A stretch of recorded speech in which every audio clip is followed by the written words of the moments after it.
Hello, Wahoo! everybody. Wahoo! Hello, hello. Hello. Welcome in. My name is Zombie. I am going to be hosting the interview. And Starry, if you'd like to go ahead and introduce yourself, tell everybody about like the kind of content you make and what you do. I would love to. My name is Star Traveler VT, better known as Starry. I am a star from the Taurus constellation who came down to Earth to do idol BS. uh, can I swear on here, real quick? Oh yeah, I yeah, swear yeah. that. You can swear. Dude, Okay, I cool, swear like a cool. sailor. I swear all the time. So okay, I came down here to do idol shit, and for the most part, I do silly things like niche indie horror games. I recently been following, for instance, No, I'm Not a Human, and I plan on playing that soon. So if you're interested in weird games, you should come check me out. Teehee hoo hoo.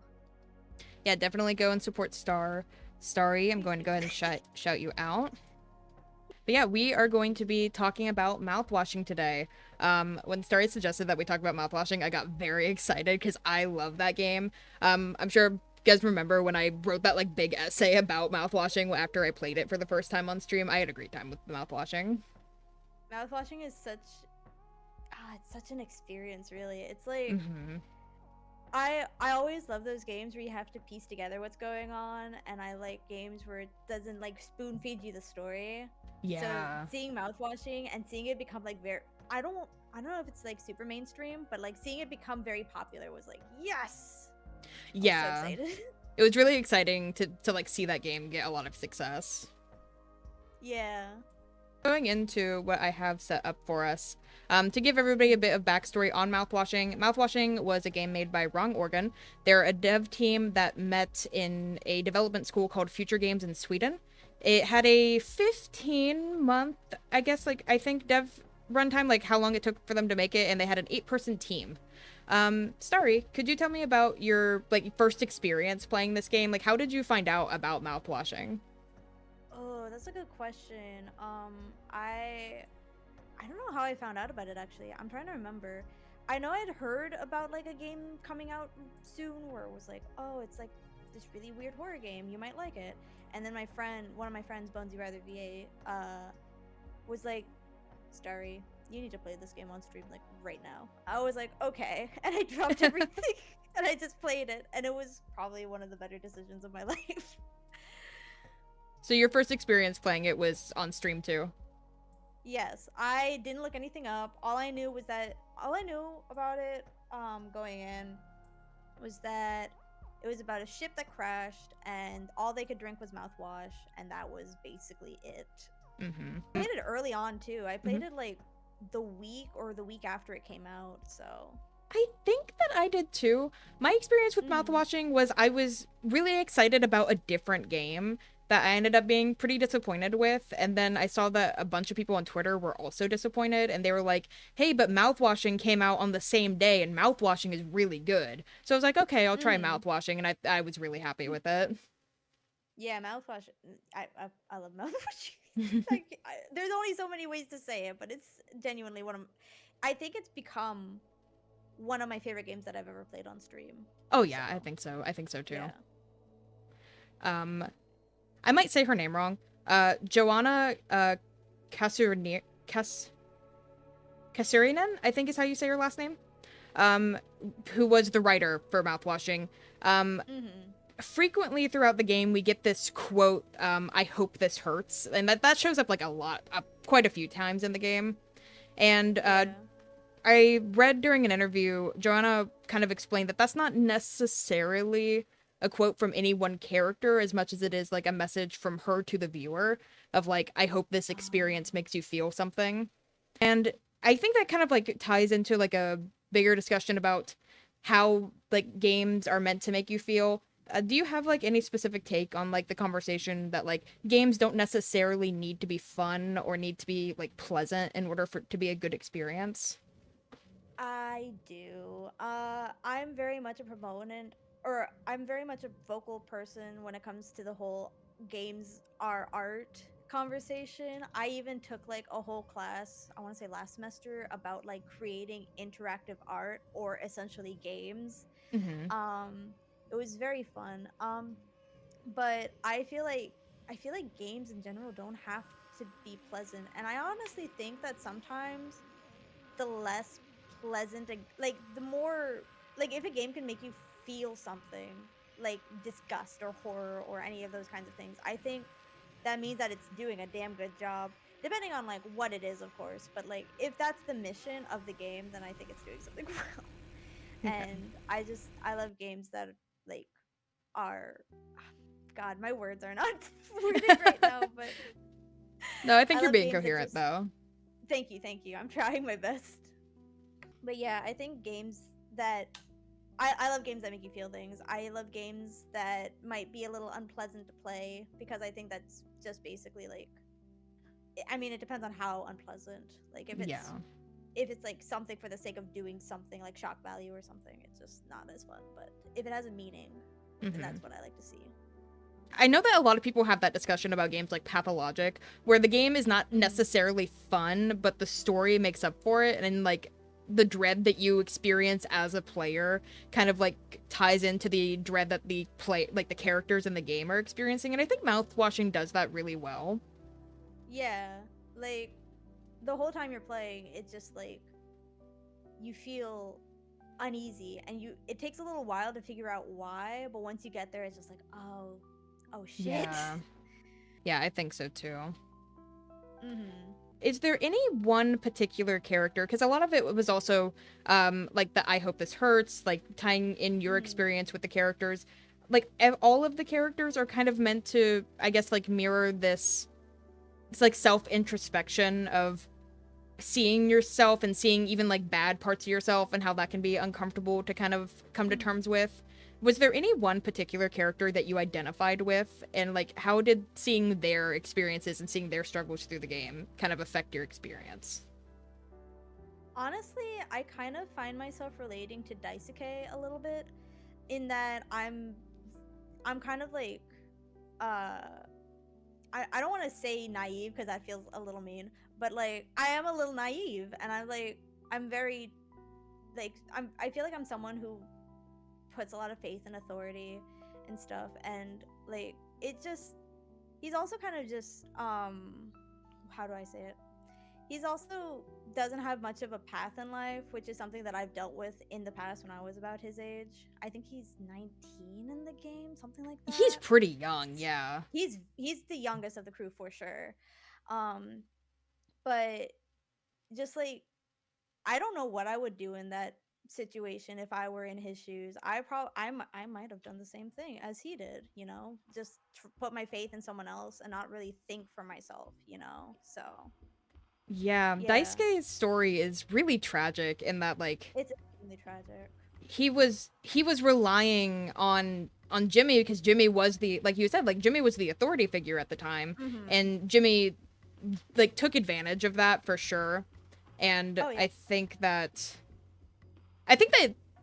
your take on Daisuke is like one of the better ones I've heard, of just like he's not necessarily he's not necessarily naive, but he's like, what else was he supposed to do? He hadn't even been working there for very long. So I guess like Yeah. what other path could he have even followed? Yeah, and plus like I think I think this is probably one of the first jobs he's ever taken in general. So like Yeah, that what sounds are you right. supposed to do? Because his mom pushed him to start working on the Topar. Yeah. Yeah, his mom pushed him into the internship Yeah. program a little bit. So, And I think like Daisuke has a story that I feel like a lot of like younger people, especially now, can like kind of mhm. relate to. Yeah. Jeffrey Tomek, who was the game designer, he refers Mhm. to. So throughout the story, there are these multiple segments that kind of exist outside of what we understand as like being the objective reality. So like the Yeah. cake scene with Curly, or just like all of Mhm. the kind of sections at the end that they refer to as the Bizarro sequence. Bizarro Um, sequence. did you have any like specific like segment or anything like that that stuck out to you a lot? Ooh. I honestly all of them really stuck out to me. But if I had to choose like a few, I would say the ending birthday sequence Mm. with Jimmy as the recipient of the birthday and all of his coworkers just dead at the table. Ooh, I wanted to use that for my thumbnail, but my manager was like, that might not be YouTube safe. Oh, yeah. um, but it's such an effective scene. It's so, oh god, it literally like made my stomach drop when I saw it. Like, it's very well done. Mm-hmm. Um, but also the entire Anya sequence too near the end. Well, it wasn't Anya; it was more so Anya's baby. Spoilers, Yeah. but also if you're here, you probably know the game Yeah, we're already. gonna be talking about spoilers pretty We're gonna be candidly, I talking. think. Yeah. So that was your warning, and also just a spoiler. So, but like, yeah, Anya's baby sequence was also very, it stuck out to me a lot too. It's just so visceral. Ugh, it made me Yeah. sick, but like in a good way, in like a, this is awful, but like, ooh. I think that I think that the segment that you're talking about, like the birthday scene, I think that's a really good showcase of Jimmy's ego in a way. Oh yeah. Because that's kind of what everybody was doing, like, like, kind of like leading up to that point, was just kind of like, I feel like essentially like feeding his ego, just kind of shut him up a little bit, just so they could get through Yeah. the day. Mm-hmm. I think that the And plus, scene. Oh, go ahead. oh, I was just saying, and plus it kind of mirrors Curly's birthday scene a little bit in that, like, first Curly was the captain, and then he got disposed of, and Hmm. now Jimmy's the captain. He's celebrating like his own quote unquote victories. Yeah, and the praise that Curly got, like, during his birthday, like, was all very genuine. Like, it seemed like most of the crew, like, even if they didn't really like Curly, they respected him. Yeah. I think I agree that the ultrasound, like, sequence Oh with yeah. was like the thing that stuck out to me the most, because I think that's the for me that was the scene that made it real. Like, that was like, Yeah. it was kind of like a little bit ambiguous up in the air. I was like, it seems like they're implying something here, but I'm not gonna like jump to the conclusion yet. And then the ultrasound thing happened, and I was like, I Yeah. think I felt my stomach drop into my shoes. I was like, oh, Yeah. I was like, do I want to keep playing this? I was like, this is Do a I? lot. Yeah. It's so heavy. It gets so heavy. Going back to the birthday scene real quick. I also like how it's kind of cloudy how real it is, in the sense that like I could, like, it starts off in a kind of reality sequence if I remember correctly, and then it just goes into that, and you're like, oh, so what really is going on here, you know? Yeah, there's a lot of like sections where because both Jimmy and Curly are unreliable narrators, but they're unreliable in Yeah. such different ways that Yeah. you are kind of left wondering, like, how much of this is like actually what's being said or being done. Mm-hmm. Because the way Yeah. that Like, Jimmy and Curly perceive the world is so different. yeah, Jimmy's very much like a very much of a like a narcissist. I Hmm. feel he's very like full of himself, and then Curly is like trying to keep his faith in Jimmy, but it's being shattered like left and right Yeah, he's before it's like, too late to do anything about it. Curly's very like blinded, I think, to Jimmy's, or not like blinded to his miscomings, but blinded to the idea that something needs to be done about it definitively. Like, he keeps relying on the Mm-hmm. idea that Jimmy can change, Yeah. even though like there's no, like, Jimmy's not giving him any evidence to that. Yeah, and at this point, I don't think Jimmy even like I don't think Jimmy ever comes to the realization that there's anything wrong with him. Like, No. I think he just dies thinking he's done something right, you know? Thinking he's fixed it, yeah. Thinking he's fixed it, yeah. Speaking of like Jimmy and like that kind of like entire section, like the Bizarro sequence, um, Mm-hmm. how do you feel about because I feel like in that sequence we do kind of get a showcase and a highlight of everybody except for Anya.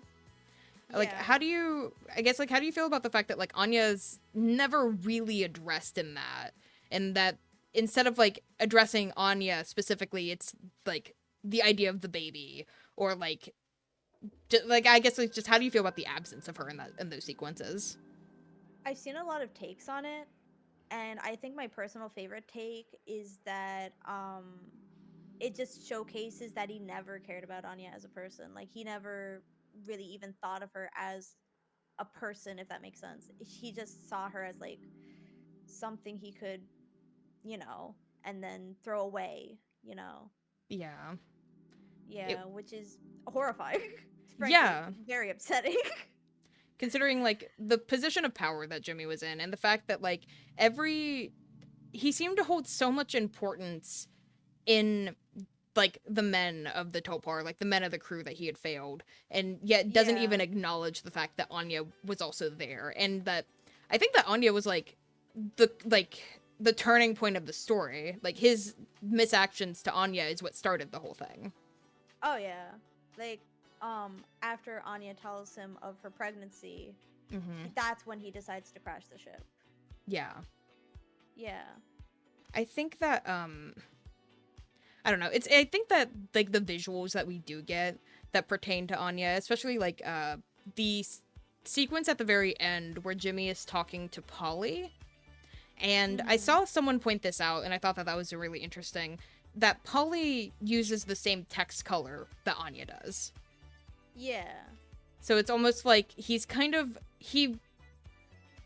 The idea of like Anya in that situation is like under the surface, but he's actively, I guess, like oppressing it with and suppressing it with other things. I remember seeing like a theory that Anya's color being used for Polly in that sequence was actually like the unborn child, if that makes sense. Yeah, Like it was. I don't know how much I subscribe to that theory, but I thought it was an interesting take for sure. I see that there is a lot of anytime like the baby is brought up, it's like through the lens of Polly. I've noticed, like like even Yeah. during the ultrasound thing that I had mentioned earlier, like it's the horse. Mhm. So that's interesting.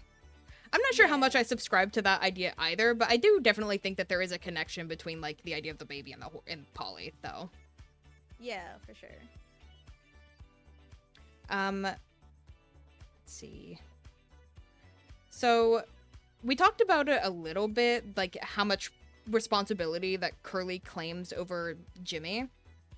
Aside Mhm. from like just directly being kind of excusing Jimmy's like actions over and over and over, like how do you think that his I guess like relationship with Jimmy and like the excuses that he makes for him affect his relationship with other members of the crew aside from Anya? I think that's a good question. I never really thought about it before, but like honestly, I don't like he probably would have never met anybody else had it not been for Curly. Like Yeah. he might have seen them on the streets, but other than that, I don't think they would have ever crossed paths or even talked to each other. So, it's very. I'm trying to think of how I want to phrase this. How I even want to like. My brain's not braining right now. uh, but I just think like I think Curl. I think I think Curly puts a lot of like his beliefs into Jimmy, if that makes sense. Like he's trying to cover up for him, and Mm-hmm. it just I don't even know where I'm trying to go with this. I'm sorry. No, it's fine. I know that in have you played much of did you play How Fish is Made? Yes, I played that on stream as well, and I played Okay. the DLC too, which I don't remember what it's called. It's got a really Uh long title. The last one and then another.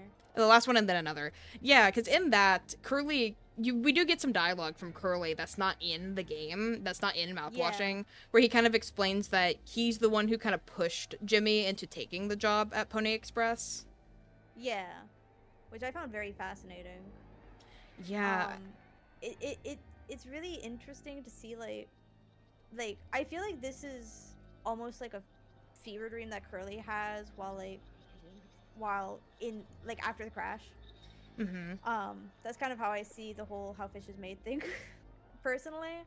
But but I just think like I think it's him acknowledging finally realizing that Jimmy is not the person that he's thought of him as and is Yeah. coming to terms with that in just the worst way possible. Yeah. I think it's like It's like that, what you were saying. And he's Mm-hmm. just, I think it's like kind of his, because all he can do in that situation is think and reflect on the things that have happened. And I think like Yeah. he's recognizing like I don't even like this job and I pushed Jimmy into a position of power in it, knowing the way that Jimmy is.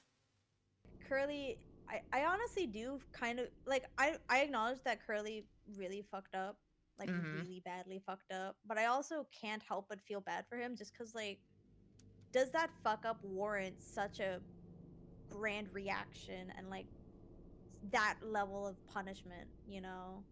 Yeah, I think that it kind of exceeds the amount of responsibility that Curly was meant to take for the situation. He's definitely Yeah. warrants some responsibility for what Oh, happened, for sure. but Jimmy kind of pushes all of it on him. Like, this is all your fault because you put me in this situation, even though he was the one who took Yeah. the actions.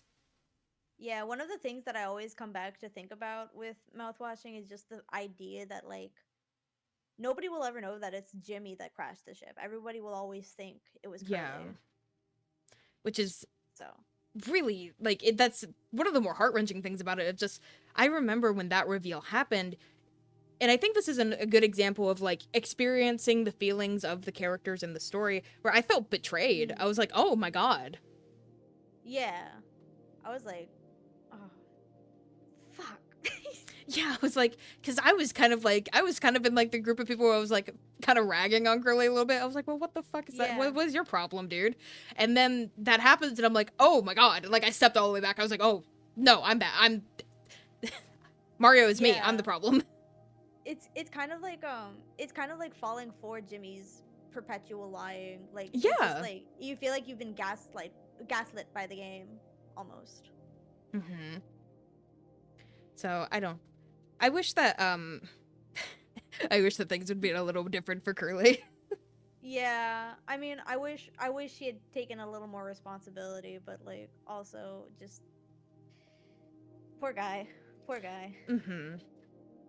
So, I don't know if you've seen this. I know that you had mentioned that you were pretty like involved in like the kind of like the fan creations of mouthwashing and everything. Like we talked a I little bit before was, stream about like the fan art. yeah. How have you seen the discussion that Anya's situation might have been different if she had told someone else? I've heard that theory, and honestly, like my reaction to that is just like one, who else should she have told? You Mm-hmm. know, who else should have known that information in the first place? And two, what could they have done? You know, because it's like on the one hand, I think Swansea might have been a might be the best option Yeah, other and than Curly, but like she also does it's end just up like telling Swansea, doesn't she? yeah, I think it's implied that she tells him, but like what could he have done? Like what could he have done to like they're all just employees, you know, at the end of Mm-hmm. the day, and it's like I think the only right I think I don't know. It's just really hard to tell what anybody could have or should have done in that situation because they're all trapped together on this ship for like Yeah. another over half a year, Mm-hmm. you know. And it's just like I don't think Daisuke could have done anything. I I don't, th- and I don't know. I It's don't just think tough. so either. Because with Swansea, Swansea is like I feel like it's a very integral part of his character that he's like of an older generation, Oh and yeah, his like the response to that the only response that Swansea could have provided would have been physical, which is not oh what yeah, Anya wanted. Anya just wanted yeah, something to be done about it, and that would have just gotten. And the way that Curly operates the ship, that would have probably gotten Swansea in way more trouble than would Jimmy. oh for sure, for sure. And it wouldn't have even really been appropriate to tell Daisuke because Daisuke's much younger. He's an intern Much and he younger. has no like he's not even on the rung of the like the power ladder that they're under. There is nothing that Daisuke could have done aside from Yeah. emotional support. Mm-hmm. But yeah, I don't think it would have been appropriate to tell Daisuke either, because like, yeah, exactly what you said. Like, and what like the whole situation's just a mess. I honestly don't like again in that kind of situation. I don't know what you can realistically do. I've heard people be like, put him in the cryopods, and it's like, yeah, but those are for emergencies, you know. And it's like, I feel like Pony Express probably would have punished them for using it, like, quote unquote, unnecessarily, you know. Yeah. And Yeah. Pony Express is like one of those corporations where it seems like they kind of are very policy driven. So Oh yeah. even though we don't see what it is, I'm sure that they had a policy for what to do with what to do if you needed to fire someone on the job. It's just that Curly wasn't willing to let Jimmy go. Yeah, that makes sense. But I kind of saw, like, I don't know. I kind of saw it as them being like so deep in space that there was like no other place that they could have like dropped him off or done Yeah. anything with. So, Also, it's like, I mean, 4 months going by without anybody finding them. So. Yeah, it's implied that they're pretty deep out there. Plus, I think they're off course, right? Because they hit the meteor. Because they hit the the asteroid or meteor or whatever. Yeah. So there's Space just object. I think a lot of the horror of Mouthwashing is the fact that Anya did everything right. It's just the system that failed her. Because I feel like this conversation almost puts responsibility back on Anya, which is not the point. It is not the point. Decidedly not. Out of everybody, I think she is one of the biggest victims in the situation, and I think I do agree. I think she did everything she at least did everything by the book, you know, and she had her emotional moments, but those are like easily validated once you realize what she's gone through, you know. Yeah, and despite even like being situationally in the right to take things into her own hands, she didn't. She stayed by the system, even though like I like in that situation I can't say I would have. Yeah. Yeah, me neither. I don't know what I would I don't know what I would do. Yeah, and that's like the scary part of it. Yeah, it's just like what could you do? And then after the crash, like, it gets even worse because it's like, what's she supposed to do now? Like, the only person that she feels could have done anything in that situation is out of commission, and now the person who hurt her so horribly is in a position of power over her. Like, she just does what she can to survive until she just can't anymore. Yeah, like Anya's in survival mode the entire pretty much the entirety of when we interact with her in Mouthwashing. Yeah, and it's like I noticed her like talking Jimmy up, I guess is the best way I can put it. It's just like she's very much like there's fight, flight, freeze, and fawn. She's very much in fawn mode, trying to keep him from exploding more than he already has. Yeah, like keep him from being angry. Yeah. What is your take on like the way that Jimmy responds to the power that he was like pretty like verbally craving prior? Like he actually finally gets it, and then everything just kind of goes under. I think hold on, I got the hiccups. Okay. I think I think it's very interesting because near the end of the game, he starts talking to Curly, and he's like, I didn't realize how hard you had it, basically. Yeah. And I didn't realize how difficult it was. He wants something so bad, but when he gets it, he realizes he can't handle it. And I think that's a really interesting. I don't know if he would have admitted that to anybody else but Curly, but like, and even then, I think it's a Curly in his imagination. It's not even the real Curly. So I think that that's a good point. Like he was very weirdly vulnerable with Curly. Curly is like very clearly like an emotional crux for Jimmy, and I think it's just because like based on their history, he's depended on he's depended on Curly so much to get him out of trouble or to like give him purpose that now when he's like, oh no, I can handle it, I can do it on my own, he's like he wasn't like fully aware of how much how much Curly like saves his ass. Yeah. And by the time he realizes it's too late. It's too late, yeah. He has a little bit of a moment of like not vulnerability necessarily, but like like his kind of crash out on Anya whenever she asks like the final time to give Curly his medicine, Meds. where he's Mhm. like, I'm like, everybody's asking me to do all of these things and all the time and I have to fix everything, and it's like, yeah, that's the job, buddy. Yeah, that's what you wanted.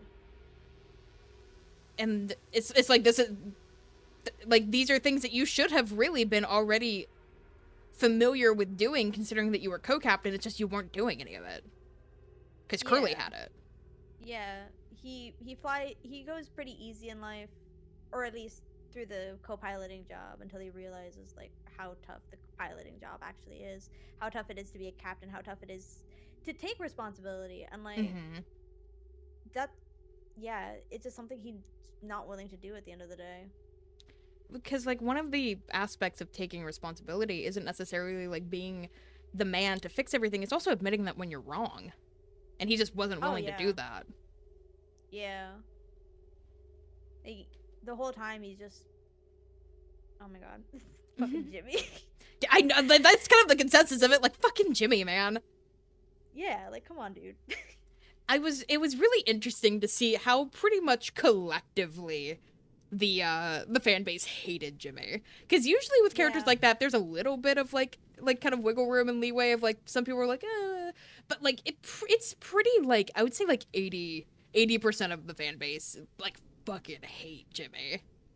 Yeah, my friend group and I, we have this running joke where we refuse to call Jimmy by his name. By his name, yeah, I've we seen that we call him too. just like Jim Bob, Jay, whatever. We just don't call him Jimmy. I've seen Jambalaya, like, Jambalaya, yes, yes, yeah, yes. like people like, he's just like this little creature that like nobody wants to address.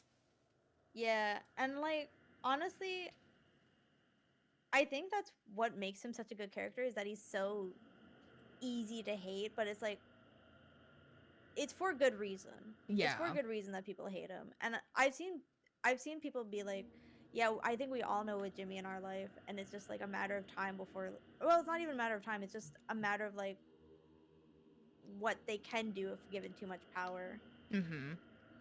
Yeah, I think that's the scary part about him is that Jimmy is just for a game set in space and like all about mouthwash or mostly about mouthwash, Yeah. it's startlingly realistic in the way it portrays its characters. Like I could imagine a Daisuke, a Swansea, an Anya, a Curly, and a Jimmy. You know, I I could yeah. easily see them in real life. I think that Swansea was definitely the one that kind of hit me the most because Mm-hmm. I was like, I had to take a minute and kind of digest that after I played it, where I was like, I have multiple family members that are exactly like Swansea. So, Yeah. like, having, I think, like, oh god, like, one of the sequences that in the game that really stuck with me was the speech that Swansea gave Jimmy right before Oh Jimmy yeah. shoots him. Where it's like, hey, like I've done this rat race that you're trying to do now, and I succeeded at it, and it doesn't feel as good as you think it does when you're done. Yeah. And it was just like, ugh. It was like that scene is it's also just a really like beautifully set up scene, like cinematically. Oh yeah. It's just Yeah. The developers did such a great job with that scene. it's a very pretty game. Yes. For Uh, everything, for all of the horrible shit you see in it, like mouthwashing is still very. It's a very pretty game. I agree. mhm. One of I the think things. Oh, go ahead. Go. oh, so, You I go. was just gonna say I think the character that stuck out to me was again Daisuke, just because like Yeah. I feel he's so young and he's not naive again, but like he's so he doesn't know what's going on, and then by the time I feel like I don't know if he ever really realizes what's going on, and I think that's part of the tragedy of it all is that dies just like having put his faith in this man who couldn't care less about him. Yeah. What did you think of Daisuke and Swansea's relationship? I thought it was very I I I don't know how to describe it. I found it very poignant. I found it very like father son ish almost. Not Mm-hmm. quite to that extent because they had just met, but like very like I should have protected you and I couldn't and I'm sorry kind of way. Yeah. And it's heartbreaking. It's heartbreaking when Daisuke is laying on the ground and Swansea realizes the only option is to just end it. You know, Mm-hmm. I think that part almost made me cry. I know, because it's like I've heard a couple of different things about like that scene as a whole, the one where Swansea puts Daisuke out of his misery, and I think Mm. that I feel like a lot of people can be a little bit unforgiving of Swansea in that moment when it's just like I think that Swansea saw a lot of his own kids in Daisuke, Oh yeah. and he just didn't want Daisuke to suffer. Yeah, and at that point, again, what could be done? They had Yeah. no freaking what's it called? They had no isopropyl alcohol. They had no like other disinfectants. Anya's dead in the other room, Mm-hmm. so they have no nurse now either. Like, what is there that could have been done in that situation other than just make sure he goes out quickly? Yeah, because if Anya had been there, I have no question that Daisuke could have made it out like decently, or Mm-hmm. like at least not suffered, because like as much shit as Jimmy's giving Anya about her like her failed nursing career, like she kept Curly from dying from what should Oh have been yeah. a fatal blast. Oh yeah. Like it's honestly a testament to her intelligence that she was able to keep him alive for so long with what little supplies they had. Mm-hmm. And like I remember reading too, I think there was a Q&A on the how not how fish was made, on the mouthwashing um Steam page, and it talked about what Anya did in her free time, and I think it mentioned that she just studies. She literally just studies Yeah, trying to pass her exams. So, and you know what? As someone who studies really well but has test anxiety, I feel that. oh, I feel that so hardcore. Don't put me under pressure when asking me about like web design stuff, please. Yeah, right. I I think it also mentions that like all she does is study, but like her one thing that she does during her free time whenever she needs to decompress is that she eats like shitty food and watches Yeah. reality TV, which is so real. Oh yeah. It's so real. So so real. Sometimes you just need to turn your brain off for a little while. I Yeah. completely understand that. It's very I feel like it's very tragic that and I'd love to hear your take on this as well, that like Mhm. people online are pretty like very resistant, I'll say, to talk about Anya in any way that doesn't center Jimmy.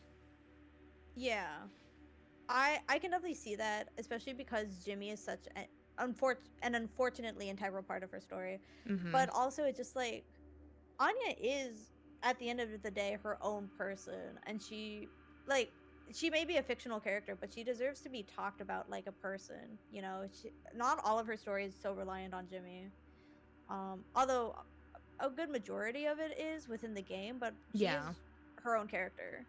So Yeah, because well, like we had said earlier, like she's in survival mode the entire time, yeah, and all she can do in order to protect herself from her own viewpoint is to hype up Jimmy and talk about Jimmy.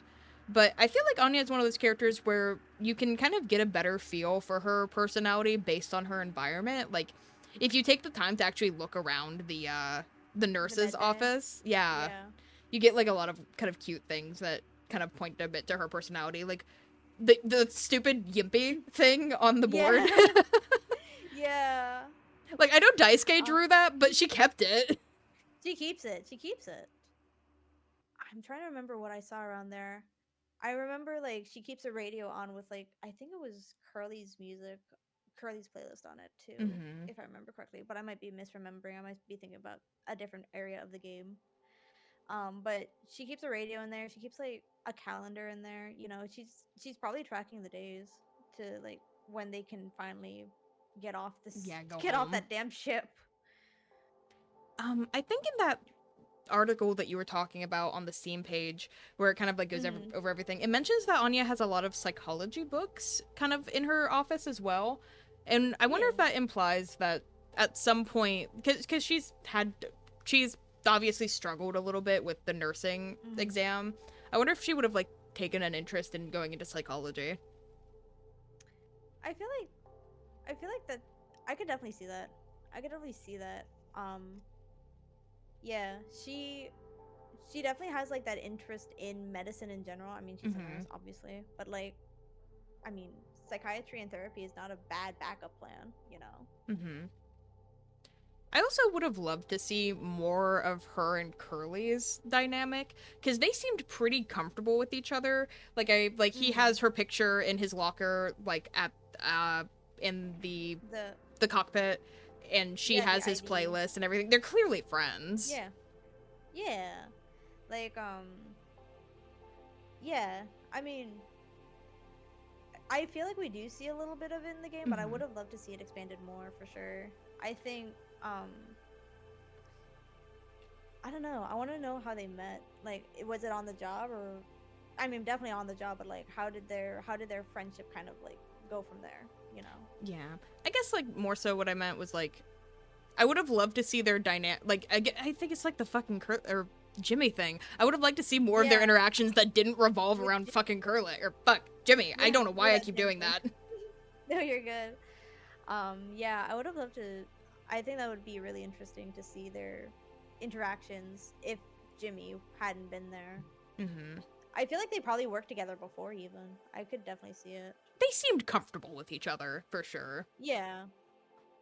Because Curly's been working there longer than Jimmy has, and they had Mm-hmm. mentioned that they, as a crew, excluding Daisuke, have gone on like trips together before because they'd mentioned like the last birthday party was for Swansea, I think. Yeah. So they're very clearly comfortable with each other. Oh yeah. Rolling off of the thing about kind of like exploring the med bay and how fleshed out that environment is, did you have like an area of the Topar that you particularly liked, either like the way it looked or like the interactions that happened there? I honestly really like the common area because I feel like there's so much like character development done there just in the environment setting alone. Like for instance, once he sleeps in the corner because he snores really loud. But also like Anya's bed is like located right next to the motion activated Polly statue.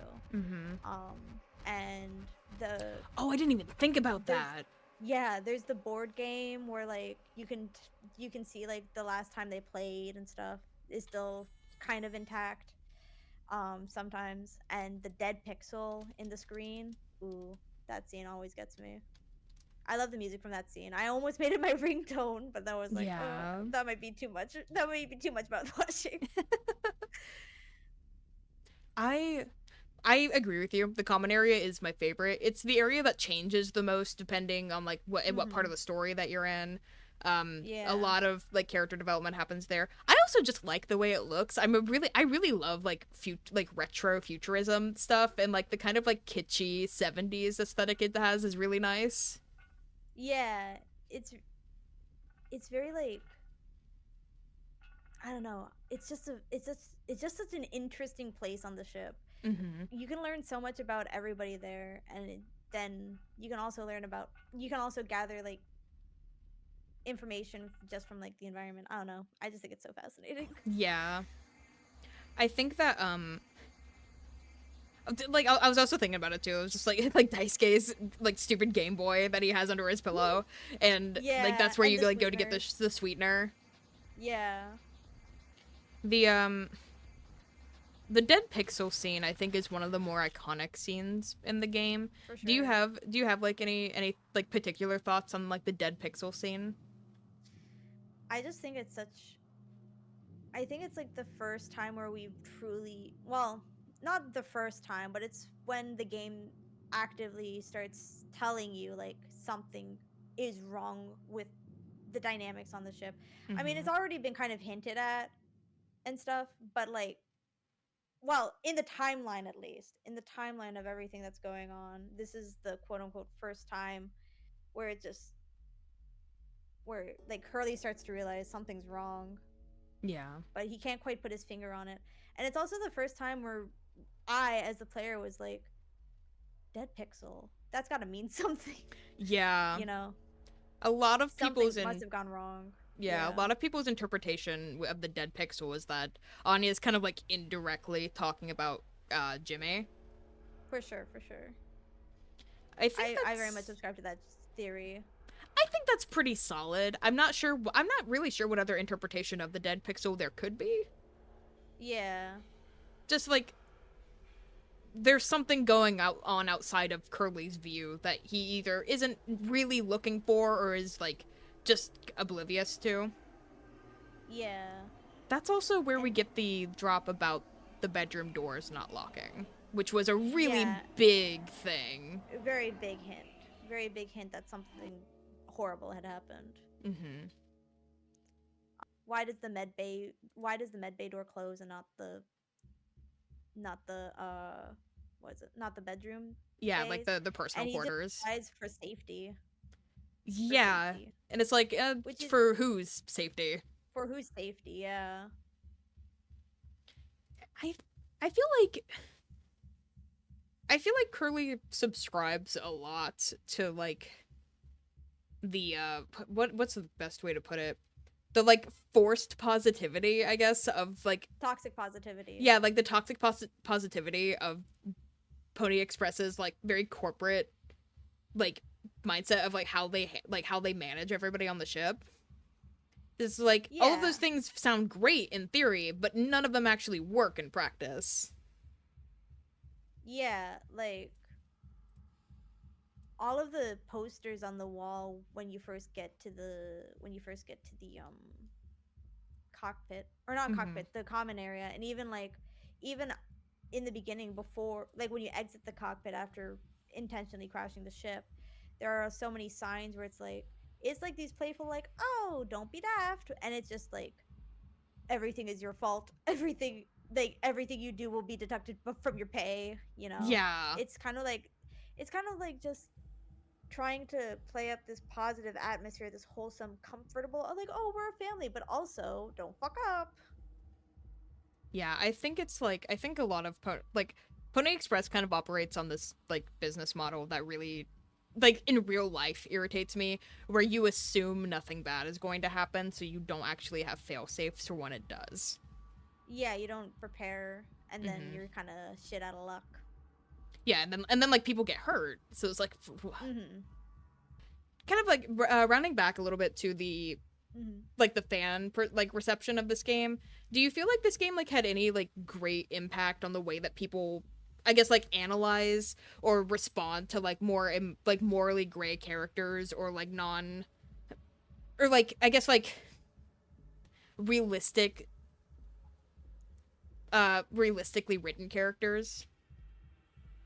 I think, for me personally, as a writer, it was really an inspiring game for me, because it was like, yes, something like this can become popular and can have like financial success. But also, I feel like a lot of, I don't know, i'm I'm kind of, I'm very glad that they went the route that they did, because there are a lot of like movies. I'm using movies as an example there, but there are a Mm-hmm. lot of movies out there like Natural Born Killers or Taxi Driver that get intentionally or unintentionally or unintentionally misread by people. But like in this game, I feel like they really hammered it in, like, no, this guy is not good. You do not want to be like him, which I think is very important.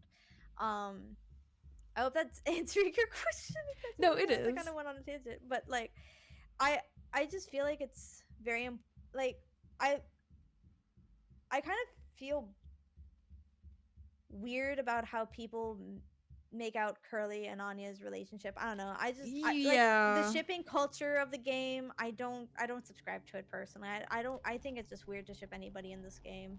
it's a little odd. Yeah. It's a little weird. Um, but for the most part, I love the art that's come out of this game. Like, I've seen Mm-hmm. some beautiful pieces. I'll DM them to you later, because like I fucking, Do yes, oh please. god, yes, I love the fan art. But it just, I don't know. I just think like people shipping in general for this game, or like, um I've seen people call Jimmy their comfort character, which is like Which very interesting choice. bizarre to me. A Fascinating. very interesting choice. Um, but yeah, I think I think the way that this game was made, it didn't leave a lot of, it leaves room for interpretation without leaving room for the wrong interpretation, which I think is very important. Yeah, I think that we had kind of fallen into this pattern a little bit. I'd noticed with like writing and just like storytelling in general, where bad characters have to be fully bad and good characters have to be fully good, and there's no room for them to like make a wrong decision or else like the entire fandom hates them. And you see that a little bit with Yeah. the characters in Mouthwashing. Like Curly Yeah. is a big victim of that. But I think that it was Yeah. a much needed like refresh of like hey, there are multiple ways to interpret characters, and like these characters like are written to be people above all. Yeah. Like, I will go back to this again. Like, what could Curly have done in that situation? Like, Yeah. what reasonably could he have done? Because you're all trapped on that ship for like over a year, I believe. Like, what can you do? It's a tough decision, especially when it comes to somebody who you thought was your friend. Yeah. I think that people Curly 100%, like I think Curly's downfall in this is that he refused to acknowledge that something had even really happened. But Oh like the yeah. failings of a system to actually address it aren't Curly's fault. But he should have Yeah. addressed it, but outside of acknowledging it, like he was such a character that was like a unwilling to address it, and like b unwilling to go outside of the restrictions that Pony Express set up for him, that like Mm-hmm. a way that he could have addressed it was to give Anya the gun, like that like the way that she had mentioned that she knew he wasn't going to do. But Yeah. there were things he could have done, but as for like actually getting Jimmy the fuck out of there, not really. Yeah. Like, for sure, he could have done something. He could have done something more, than what he did, for sure. But, like, in the grand scheme of things, it's a very tough situation. And, Yeah. yeah. The lack of resources isn't Curly's fault. Yeah.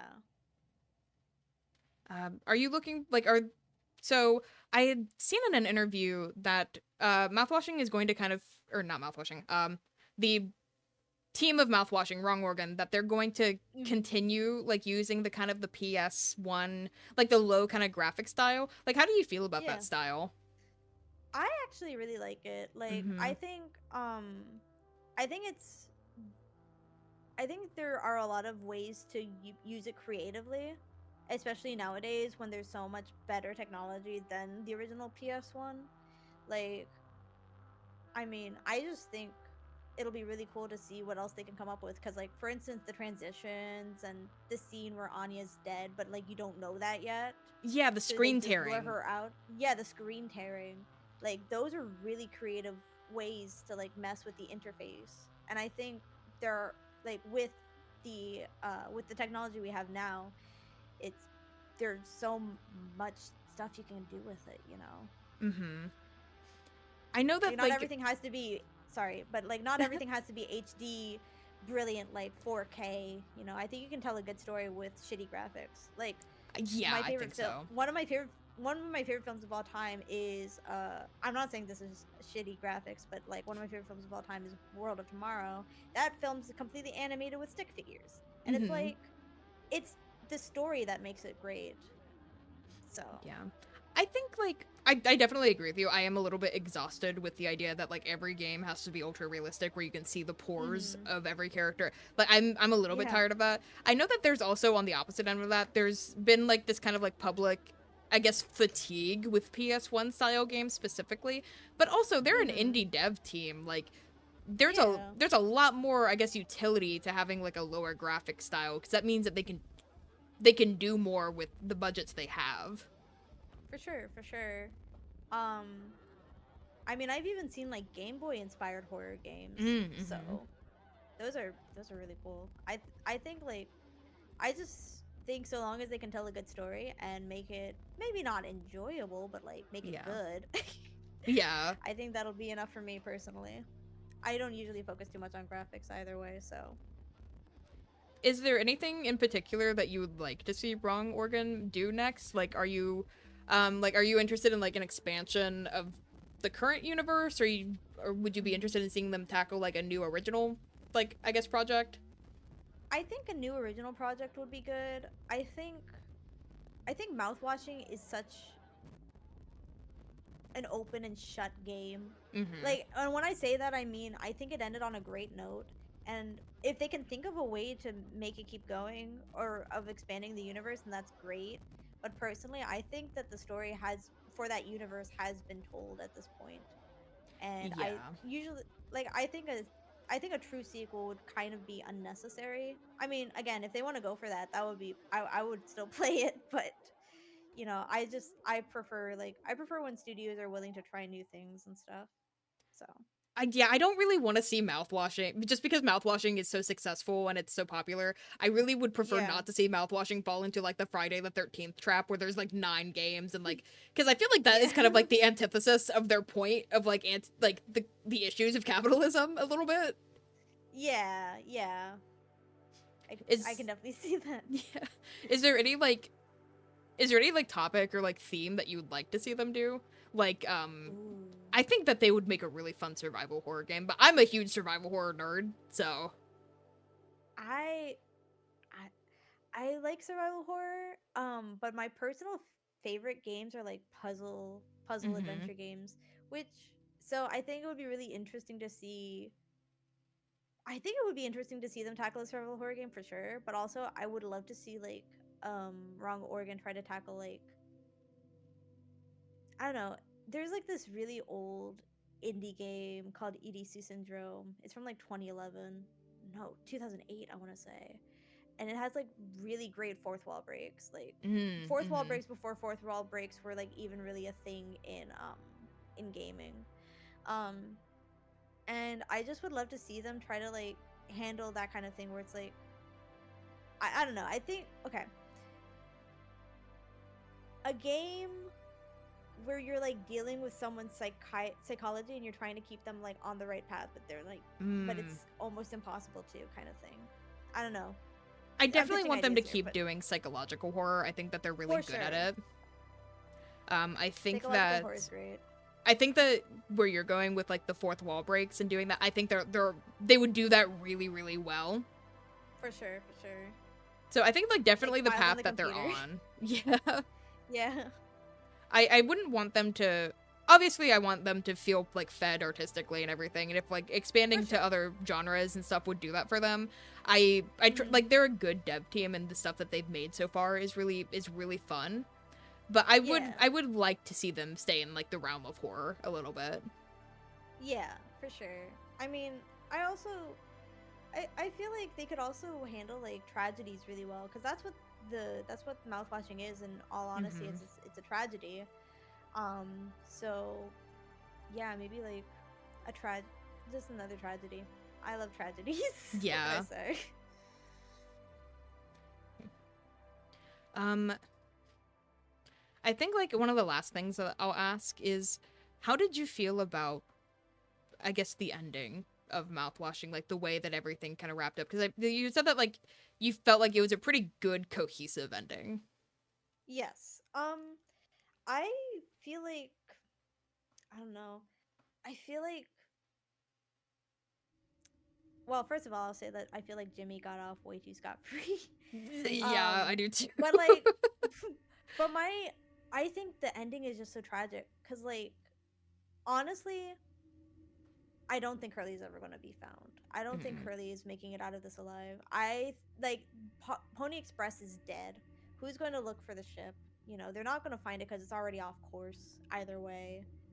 Um, I just don't think it's ever going to be found. So there's a strong possibility in my mind that Curly's going to wake up and he's still going to be trapped in that hell. So yeah. I think that I think that the ending is very telling of who Jimmy is for because sure. until like up to the very end he was doing things to remove autonomy of other people in order to do the thing that made him feel as though to make him feel better. Yeah. Like he did it with Anya, he did it with Daisuke, he did it with Swansea. Like he manipulated and betrayed and just took the autonomy away from everybody that he was supposed to have responsibility over. Mhm. And like um sorry, I just came to a realization about something, and I'll say that in a second. But like the one of the last things he says before going off to, you know, Yeah. is we fixed it. I fixed it. Mm-hmm. Even to the end, he's fighting to believe that he's like done something right, when Mm-hmm. in all reality, he's just fucked up the entire situation. Yeah. Um, but I don't know. I came to this realization that like this might be dark. Well, obviously it's gonna be dark. It's Yeah. mouthwashing, but like Swansea, like the scene where Swansea gets the cocktail, it's almost like Jimmy's done this before, because like he knows Yeah. exactly how to do it and like what he's doing.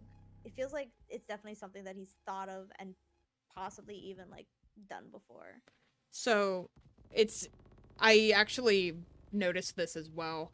Mm-hmm. In the post where they're talking about the like just like backstory about the characters and everything. They go over Yeah. what their favorite Pokemon characters are. Yeah. And Anya's was an evolution. I'm not a big Pokemon head, so I might. Glaceon, I believe, if I Yeah, remember correctly. Glaceon was her favorite. And who was Jimmy's? It was the green dragon thing. I don't know what its name is. Uh, I want to say Rayquaza. Rayquaza? Maybe. Hold on, let me check. I'm literally on the Steam page right now. Yeah, it's Rayquaza. Okay, cool, cool. Um, both of those both of those Pokemon have abilities Mhm. that relate to sleeping or like being asleep. Yeah. So, or like being unconscious rather. So it's like Mhm. there are some like I remember when I learned that my mind immediately went to the cocktail thing as well. I was just like he was Yeah, very familiar with what he was doing. for sure. And I that's one thing I love about mouthwashing is that even as like I don't know, like it's just something that every time you play it, every time you watch someone play it, one, they're gonna have different reactions, but it all comes together in the end. And two, it's just you always notice like new things going through it. Like I didn't notice Yimpy on my first playthrough, I but love like Yimpy is I so love Yimpy. Yimpy is such like that was so realistic because Yimpy is a thing that's just what kids Daisuke's age do. Yeah, for sure, for sure. That's so meme culture, and like Daisuke's like that age where he would be really into it. Oh yeah. Um, but like yeah, you just notice all these different things every time you play it, and I think that's Mm-hmm. a beautiful aspect of the game. Yeah, even though the story doesn't change, there's a lot of replayability to it. For sure, for sure. Well, that was the last thing I had for you. Mhm. If you have any questions for me, you are free to ask. If not, it's fine. It's no pressure. Yeah, good question. Uh I want to ask w- I think you answered this earlier, but just in case, Mm. which character did you relate to the most in Mouthwashing? So, If you don't mind, of no, course. no, no, I don't mind. Um, Okay. I do see a lot of myself in Anya. Mhm. Anya's entire arc was it was very difficult for me to For like sure. kind of digest personally because I was like I see a lot of my own traits in Anya, and I was just Mhm. like, even if it's not me, I know so many women like Anya. Yeah. Um, so I think Anya, and I don't necessarily relate to Swansea, but Swansea is very personal to me just because I had family members that I was very close to that are like Swansea. Yeah. For sure. Freaking I feel so bad for everybody on the Tulpar. I know. Just it again, it's a tragedy, and it's like uh, it breaks my heart basically just what happened to everybody except for Jimmy. Except for Jermaine. Like, no, Except for fuck that Jimmy. guy. Fuck that guy. But yeah. What is your favorite fun fact about mouthwashing? What's your favorite fact that you've learned about it, or like theory from the game that you have, Oh, that's a good question. if you Let me have think. one? I I love I'm a person who loves like little inconsequential information, like facts about characters and stuff. Mm-hmm. So like the fact that they had answered a bunch of questions about the characters' personal lives and everything is super funny. I think it's the fact that Swansea's a sneakerhead and that he Yeah. likes to buy himself new shoes. Like for, I think it was like every year that he's sober. I think that's really funny. Yeah. It's great character development for sure. It's such like a, it has no effect on the story at all, but it's like it's just a nice thing to know about him. Yeah. I think it's also cute that he goes to his kid's apartment and like fixes stuff for them. Yeah. It's very cute. I like the fact that you can see a picture of Swansea's dog, I believe. Yeah, On his the word dog. counter. I love dogs. My parents have a dog and I love him dearly. So The I writer have pictures of him on my phone. the writer wanted the dog to be in the game, and pretty much the entire dev team was like, "No way, we're not killing a dog." Yeah, yeah. I think I would have been so upset had a dog been on the shit. I think of all, I was like legit shaking after I finished playing the game, and I had to like stop stream because I was like, I need to take a mental break. But like, if a dog had been there, I don't know if I dude. would have been able to get through the game. Could you imagine the uproar that people would have like? There would be no conversation about Curly, like morally gray. Like it would all have been about like how fucking dare they kill that dog. Yeah, like freaking what was it? I was gonna say something. I forgot. But it's okay. I'll live. Um, but yeah, just like of all the things that like I like to think that I can handle a lot of like dark subjects and a lot of dark topics in games, movies, etc. The one thing that I cannot handle, like not even remotely, is just like animal abuse or like death. Yeah, Like that's a I pretty can't like do that. non like a lot. I think that's a lot of people's like no way zone. Yeah, for sure. Because I And it's feel like, understandable too. well, I feel like with people we're like so familiar with the way that people work, and there is like a little bit of time it was just like this is a little bit of poetic justice with like certain characters' deaths and everything. But animals are so Yeah. pure and like non-evil that you're like, no, wait. Yeah. There's Yeah, almost like no scenario where an animal deserves it. exactly. Like my whole thought process is like that animal, dog, cat, whatever it might be, that animal doesn't understand what's going on. It doesn't know Mhm. why it's being put through these things. And like I was playing a puppet combo game. I believe it was Scary Tales Volume 1 and something like that. And there's a scene where you use a microwave and there's something inside and it turns out Oh to be my a god. cat. And I literally Yeah. could not finish playing that game. I had to No, I would stop turn it off and too. like yeah, I like it just I can't do it. I can't do it. Mm-mm. No, I'm kind of with you there. Yeah. Uh let this be a warning for anybody who wants to play Scary Tales Volume 1. That happens and it gets worse from there. Yeah, right. Yeah, from what I've seen it gets much worse for cats throughout the game. So, be careful, please. Don't be like me. Don't go into it blind. Um but yeah, I think that's just about all the questions I had. Thank you so much Okay. for having me on your stream. No, thank you for coming. It was a lot of fun. You had a lot of like it was really fun to talk about this game with somebody who else who was like super into it. Definitely send me Yeah, those fan arts that you had mentioned. for sure. They're going straight to your DMs in like the next 5 minutes. I'm going to shout you out Prepare one more yourself. time. Please Yeah. go and support Starry. They're very sweet. They're very fun. What do you stream next? I actually stream tomorrow. I'm streaming a Whoop Chat, I believe, but I might Okay. supplement that with Dead by Daylight because I've recently been playing that and I want to play more of it. Oh really? So Dead by yeah, Daylight's I've been having fun. a great. It's so fun. I only started playing it like last week. Oh really? I'm very new to the game, but I'm having a great time with it. I like to think I'm okay at it. Yeah, I've been doing it on and off for a few years. Dead by Daylight's fun.